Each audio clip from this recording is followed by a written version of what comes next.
A lot of arguments that come against Calvinism stem from the falsely assumed idea that you can take rules or standards that are applicable from one human being to another on our horizontal relationship. We don't have the right over one another to do these sorts of things. For example, we're on the topic of commands. If I were to come up to you and say, I command you to love me, worship me, serve me, do this, don't do that, here's what you can and can't do, and just lay out all these commands, you would look at me like I was insane, right? And why is that? Because I don't have the right over you to do that in the first place, do I? I don't have that right. We're both on the same level ontologically. We're both creations of God. I didn't create you. You didn't create me. You don't rely on me for your existence. I don't have that right over you. You would look at me like I was insane if I came up to you and started giving you those types of commands. Why don't you view God as insane for doing the same thing? God creates people without asking them first, just creates them, and basically forces them to be placed into a position where he is now giving them commands. He creates them, throws them on earth and says, you need to love me, worship me, serve me. Here's what you can and can't do, on and on and on. Why isn't God insane for doing the very same thing that you view me as insane for doing?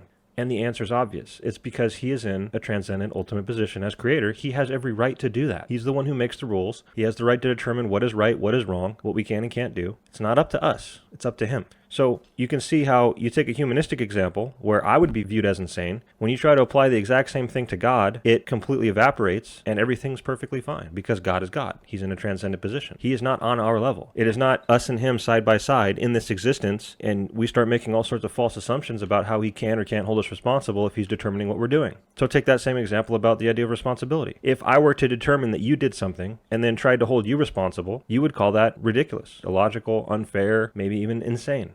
But when you take that and apply it to God, instead of it evaporating like the other example did of giving commands, instead of just saying, well, now that we're talking about God, he is in a transcendent position, he's the author of all things, he has the right to do that, he has a right to determine what people do and still hold them responsible, all of a sudden you want to hold on to that rule and apply that rule to God. This is just one example of many examples where this is done.